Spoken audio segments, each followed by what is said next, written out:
Welcome to the Slop Farm. Enjoy the video. You'll start by unlocking the device and opening settings right away. This saves time and avoids lock screen restrictions. Once in settings, go to Advanced Features and tap Send SOS Messages. You want to stop the automatic emergency call behavior.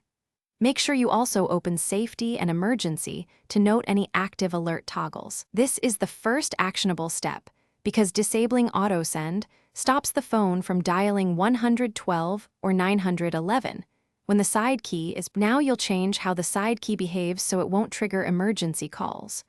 Open Advanced Features, then Side Key. Set press and hold to power off menu rather than Send SOS. Then return to Send SOS Messages and toggle the feature off, including auto call if your model lists it. Do this because the side key mapping plus SOS auto call is the common route that places emergency calls. Changing both settings prevents accidental dialing when the phone is pocketed or dropped. Finish by rebooting and testing. Long press the side key and confirm the power off menu appears instead of an emergency call.